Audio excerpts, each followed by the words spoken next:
Activision Blizzard assumed that everybody out there wanted a mobile phone version of Diablo. Oh, did they? No. Hot take. Come, stay a while and listen. We have stories of BlizzCon 2018. Yes. Of a time when people assumed they were going for fun, for a choice event in the evening. Could Diablo 4 be on the horizon? Could it be a remaster of one of the older games? Or if not that, maybe a new Warcraft.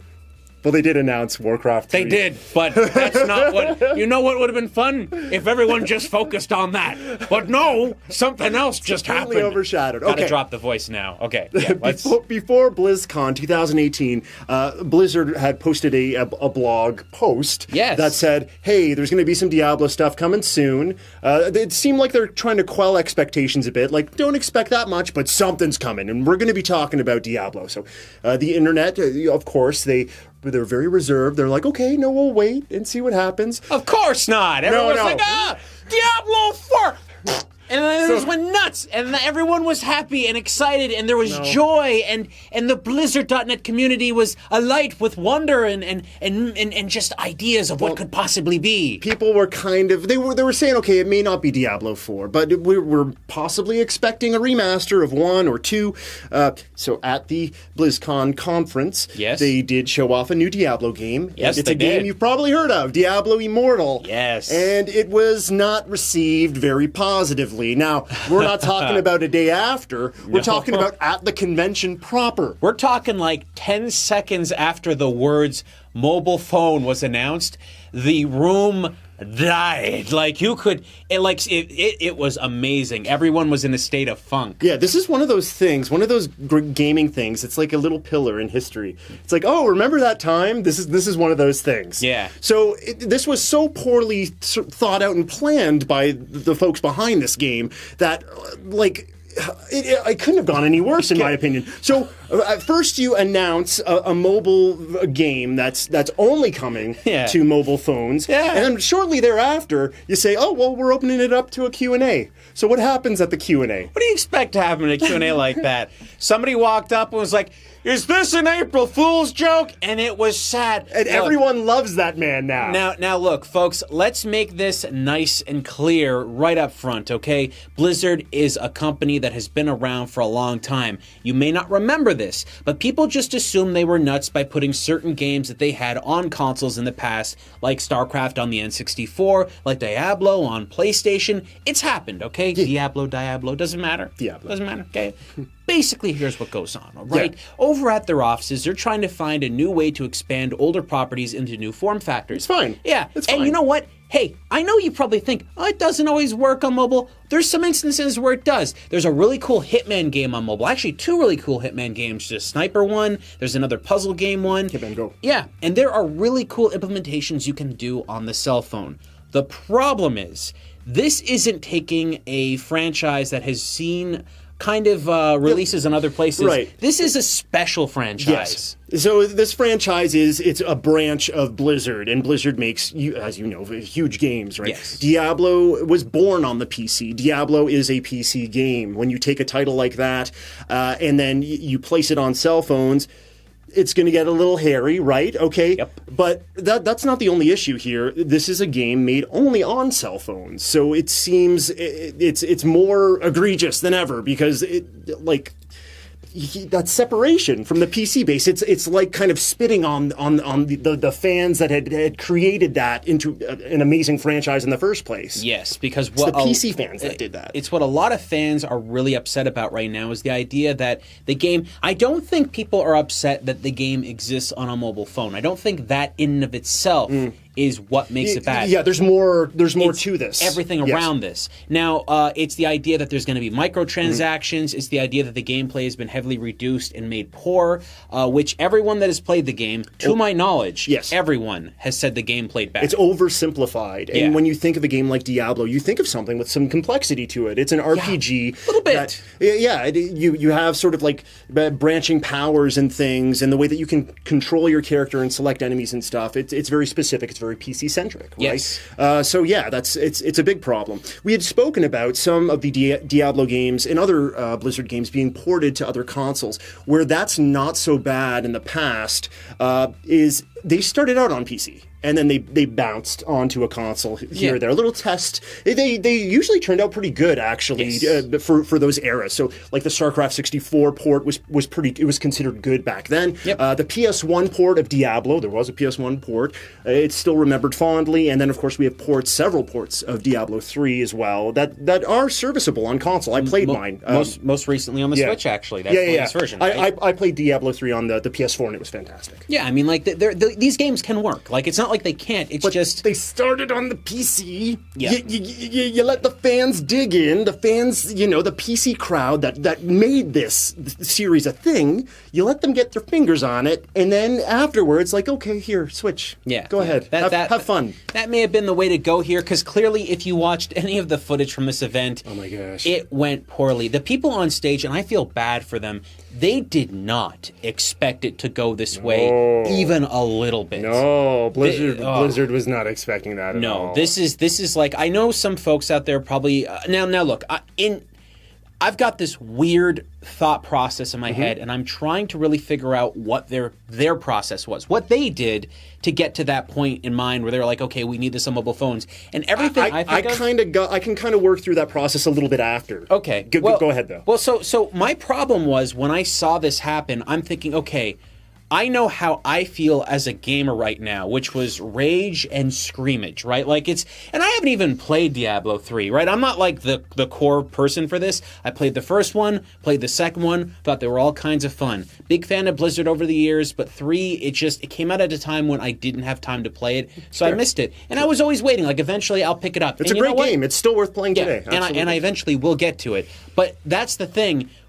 Even I was like, why am I not liking this? And then when I really thought about what the developers were doing here, I have to imagine that the idea was that they want to bring back this series into a new form factor for a new audience, but then we started to hear more news about everything else as well. So Blizzard has teamed up with NetEase. NetEase is a company that Blizzard has worked with in the past. They're out of China, I believe, and they've helped bring many of the Blizzard titles to China. But this is the first time that Blizzard has really given their IP largely to another company to develop. Most of Blizzard's games are developed in-house. Very much so. Yes. So it's kind of a quality control sort of system that they've had for the longest time. Yes. Hearing now that they're being linked with NetEase has a lot of people very nervous about this title because, like you had already mentioned, NetEase is known for some of the more sort of what people consider the sort of sinister side of mobile free-to-play gaming, where you're paying a lot of money, where things are free at first, but eventually you hit a wall,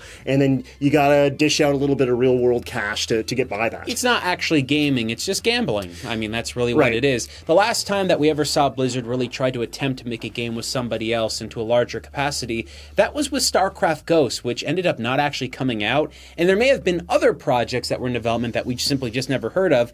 But to say the very least, anything that they've worked on with a secondary company has never been so successful or has really attracted a lot of people. So to see them give one of their most valuable properties over to a company that has been infamous for having done things like this in the past. So that shows questionable. It shows either that they're becoming more lax with their IP, or they trust NetEase, which both I'm gonna I hate to say this. Both cases, bad judgment. Okay, right. So someone.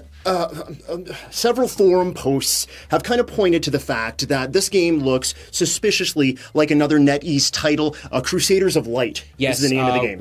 Richard Review Tech USA did a really cool video where he actually basically showed images from the game and kind of give his own opinion and on we do have an image over image that we can show right now that shows sort of a comparison between the two. The UI interfaces are very, very similar. I haven't touched this game. I don't know exactly how it plays, but I wouldn't touch this game. I'm a gamer. I will love playing video games. And look, let me just make this clear. I was one of those gamers that hated mobile phone game. I liked it at the beginning, but then as time went on, I started to really despise it. Well, because they started making it more formulaic to just like pull cash from your wallet. That's how it feels to me nowadays. It really feels like the games are sold at a loss. By that, it means that they're given away basically for free, and then they make their money from like a very small percentage of people that just dump way too much cash into it. We've spoken about whales before. It's people that are just like so aggressively spending money that, you know, they wind up spending thousands of dollars on free-to-play games, and it's people that may have a tendency to have a more addictive personality when it comes to gaming and gambling and that kind of thing. And that's not what Blizzard's about. No! I mean, like, that's funny. Their games for the longest time, most notably, most recently, with Overwatch. Overwatch has skins and loot boxes and stuff like that, right? And that's a different thing altogether because a lot of that is largely cosmetic and whatever the heck.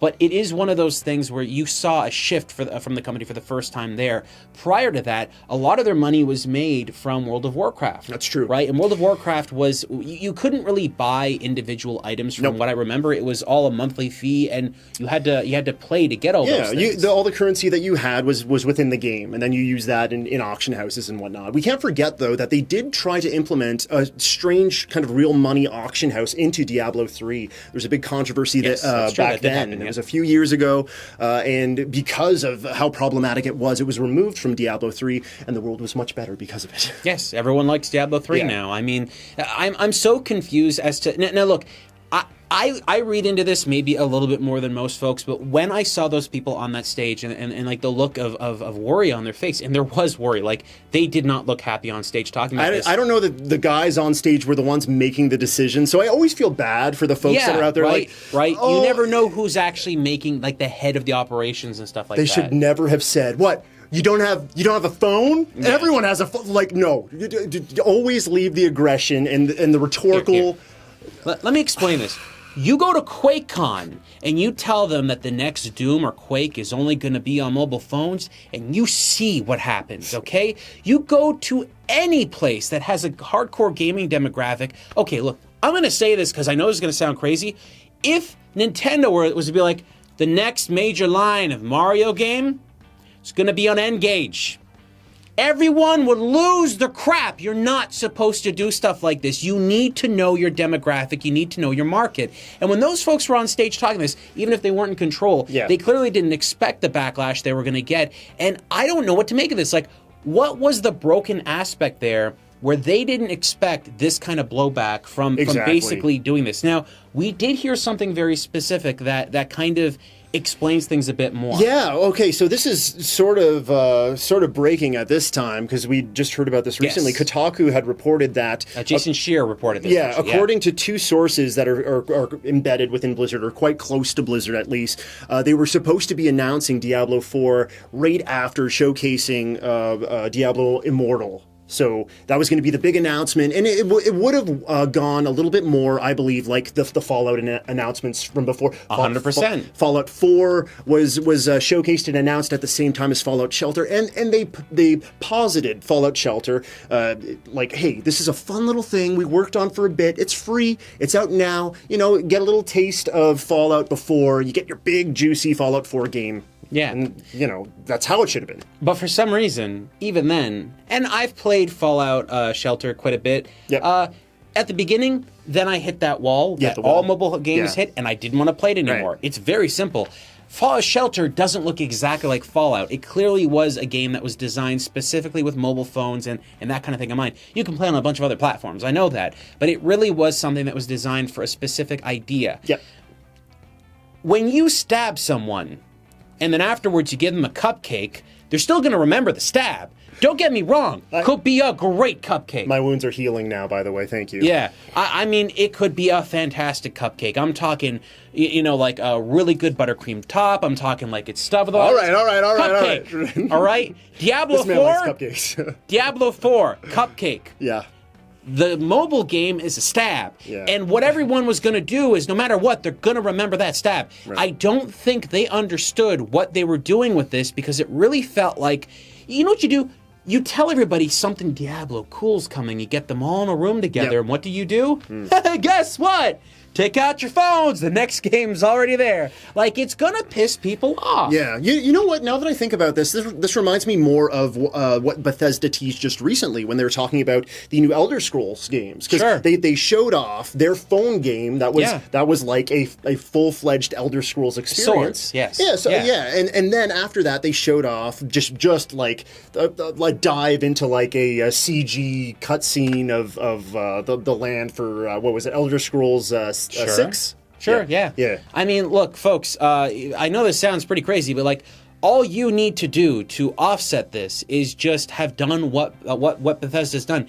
And look, we've already seen issues. A lot of people were angry when Fallout 76 was mentioned to be online, okay? But then the way that Todd Howard talked about the game. Yeah. He made everyone at ease. He was like, don't worry. He knew exactly what everyone was thinking. Right? Yeah. Because he thought about what the gamers were going to think. Instead, what the people on Blizzard stage did was they basically treated the audience like they were dumb. Right. Which, by the way, don't do that. The way that they were talking down to the audience, even in just the way that they were presenting it, like, it's so exciting. This is a full-fledged Diablo experience on your cell phone. It's like you're talking down to like 6-year-old kids or something. This is the PC audience that spent so much money to go to BlizzCon. Freaking BlizzCon, their fan fest. What audience are you looking for on the mobile phone, though, Blizzard? Because that's my question. See, so this is hard for me to understand. That's what I want to talk about a little bit. Yeah. So if you don't mind, I did a little bit of research, okay? So we know that NetEase is partnered with Blizzard on this. Now, NetEase, people were saying that this game looked suspiciously like Crusaders of Light. Yes, yeah. Okay, so here's where things get weird, because I wanted to know, okay, if this is going to be very much like some of the other games that NetEase has made, what are some of the sort of pricing structures to this free-to-play model of game? And by the way, we don't know what the price point of this new Diablo game is going to be. We don't know that it's going to be free-to-play, but I'm just looking at the last sort of title that NetEase had created. So in Crusaders of Light, real-world money transactions were a thing, right? You spend money, you can get gems that boost up your stats, you spend money, you get rare ingredients to craft with. You spend money, real world money, and you get gold and silver, which you can use in auction houses to bid over people that are, possibly not using real world money. So it is pay to win. Sounds dumb. So yeah, I'm glad Blizzard chose these folks. Exactly. So if it is a reskin and these things are implemented into this Diablo game, man, no. People are going to be very, very angry. I'm going to say that they're not going to do it because I don't know, but They seem out of touch. I'm going to say something wild here, okay? Something crazy. If you would have taken Pokemon Red and Pokemon Blue and you put it 1-to-1 on an emulator or whatever sold directly from Nintendo on a mobile phone, it probably wouldn't have been that successful. The reason I say that is because the way you would control the game doesn't feel as good as the original. Now, when you take Diablo and you put that on a mobile phone, that's not really a mobile experience. Oh, they might say it is. They're trying to. But it really isn't. And you know what? Even Pokemon would have been a better choice, Red and Blue, because that game initially was a mobile game because it was on a Game Boy that you could move around with you, okay? When they did Pokemon Go utilized the GPS. It's an experience that is totally dedicated to the mobile platform itself. Right, exactly. That's why it exists. They took a formula from a game that was already created, and they basically put, I guess it is like a reskin in the same way, but they took something that was more formulated for the cell phone and skinned it with Pokemon. And that's what I'm thinking of, okay? Yeah. But what they've got here is a game that could exist on any platform. It doesn't even have to be on here. You know what's funny? Crusaders of Light was ported to PC. Diablo is not going to be ported to PC.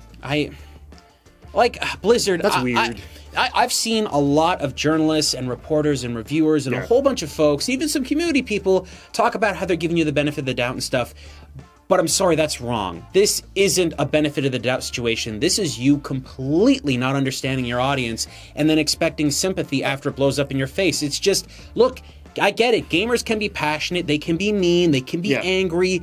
But it only happens when you do something like this. And for a community, look, you've got BlizzCon, you have a convention, you built this fan base, you did this. These people are there for you. They are the ones that propped you up, and together you have built online worlds unrivaled by anyone. World of Warcraft is still the most unchallenged MMO in existence. People love that so much, they're willing to go back and play for vanilla servers. There is a concept there of a huge fan base that wants the world. Right. And when you don't treat them with respect, guess what, kids? They're gonna come back and slap you down. And that's exactly what they did. And they laughed in your face. That is sad. So I want to dig into this a little bit more, because I wanted to talk about maybe where their mindset is, and maybe where things get a little bit messy. The mindset's on Mars, but let's go and talk into it a bit more. So in between 2016 and 2017, there was a pretty big boom in like MMO profitability, sure, especially on cell phones. So it was up 28%, and now that's huge. Mobile gaming, it rakes in dough. Mobile gaming does very well, yes, even compared to console gaming, especially compared to console gaming. When you think of MOBAs or MMOs, more specifically, combine those two, and you get 25% of the revenue that video games make every single year. So in 2017, I believe it was like $100 billion. MMOs and MOBAs combined made 25% of that. They made up 25% of that. So I believe very much so that NetEase and Blizzard, Activision Blizzard has seen this. They're like, okay.